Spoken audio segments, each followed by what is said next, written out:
Պարոն նախագահ, թեև դատականիցն է մեկնարկելու, ամեն դեպքում չեն կարող չարսնել Դավիթ Համբարձումյանի կալանավորման դրվագի մասին։ Օրինաչափությունը այս պարագայում պահպանվեց, ընդդիմադիր գործիչ է կալանավորվել, ձեր դիտարկումները։ Մենք այդ առիթով դատավարից անմիջապես հետո հայտարարություն ենք տարածել, որտեղ մեկ անգամ ևս ընդգծել ենք, որ Հայաստանի դատական համակարգը քաղաքականացված է եւ դատավճիռները, այսպես ասեմ, կախված են մի անձի կամքից։ Ակնհայտ է, որ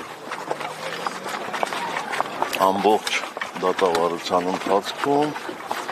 որևէ լուրջ ապացույց չի ներկայացվել կապված Դավիթի կողմից հանցավոր գործունեության հետ, բացի դրանից այդ հոդվածով աննախադեպ ժամկետ է կիրառվել, բնականաբար այդ ժամկետը կիրառվել է, որպեսզի որևէ կերպ համաներումը չազդի այդ պատժամիջոցի վրա։ Պարոն նախագահ, եւ մի դիտարկում, ինչու արևմտյան այսպես կառույցները, միջազգային կառույցները պահպանում են իրենց այս լռության ուխտը եւ ձայն չեն հանում բացառությամբ մի քանի անհատների եւ մի քանի կազմակերպությունների։ Շատ պարզ է, որտեղ նրանք սատարում են այսօրվա իշխանություններին, ոչ թե սկզբունքներով են շարժվում, այդ շահով են շարժվում։ Անոնց դեպքում, երբ որ շփվում եք ժամանակին արևմտյան պաշտոնյաների հետ, սա էր իրենց պատկերացրած ժողովրդավարությունը։ Ոչ։ Պարոն նախագահ, այս գործի առնչությամբ ունեք դիտարկումներ, երկրորդ շնչառություն են տվել, ինչու։ Ինչ ասեմ։ Դժվարանում ասել։ Ինձ համար ինչ տարբերություն, մեկն է, երկուսն է, թե չորսն է, չորսն էլ կա, էլի։ Պարոն նախագահ, հիմա որ Դավիթ Համբարձումյանին արդեն ձերբակալեցին, կալանավորեցին,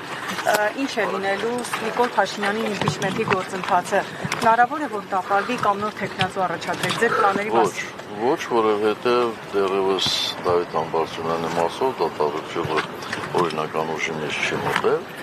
բնականաբար փաստաբանները դողոքարկելու են եւ այդ ընթացքում նրա բոլոր իրավունքները պաշտպանվում են, այնպես որ Դավիթ Համբարձումյանը մնալու է մեր թեկնածուն իմպիչմենտի գործով որպես վարչապետի թեկնածու։ Պարոն Սարգսյան, դուք կարծում եք, որ Դավիթ Համբարձումյանին այդ գործընթացի պատճառով կալանավորեցին քաղաքական պատճառներով։ Ոչ միայն այդ գործընթացի, իր դիրքորոշման պատճառով։ Ես չգիտեմ, ես խնդրել եմ մեր սարքությունում իրավական հարցերով զբաղվողներին խնդրել տեսնել, արդյոք այդ հոդվածով այդպիսի պատժաչափ երբևէ կիրառել է, դեռևս ինձ պատասխան չեն տվել, որ կիրառվել է թե չէ, շատ դաժան որոշում են ուղղակի կայացրել, այն պարզ պատճառով, որպեսզի համաներումը որևէ ազդեցություն չունենա։ Պարոն Սարգսյան, ընտրություններին ամիսներ ամնացել ընդամենը, մի քիչ կպատմեք ձեր պլանների մասին, ասելու վերջ էլի։ Օրինակ դաշինքներ, չգիտեմ, ինչ տարբերակներ եք մտածում, որ Նիկոլ Փաշինյանի իշխանությանը կուղարկեք, օրինակ։ Ինչ ռեալ գործընթացներ կան, օրինակ, ինչ պլաններ կան։ Մենք այլ պլան չունենք, քան իմպիչմենտի գործընթացը առաջ տանելը։ Եթե ուրիշներ այլ պլաններ ունեն,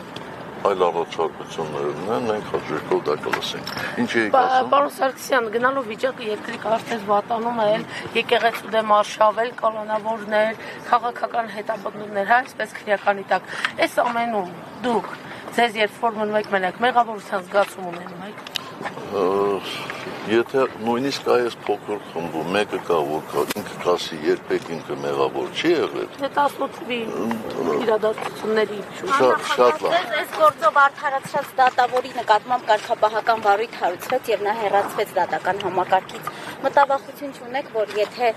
ձեզ մյուս դատավորներն էլ արդարացնեն նույն ճակատագրին կարողանան։ Բայց ինչ կարող եմ այդտեղ անել։ Դատավորները իրենք են որոշում արդարադատություն ապահովել, թե անձնական անվտանգություն։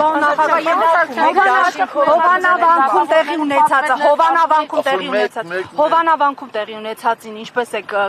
վերաբերում։ Չեմ էլ ուզում այդ հայտարարության արձագանքը։ Բայց նորից է գնալու, պարոն նախագահ։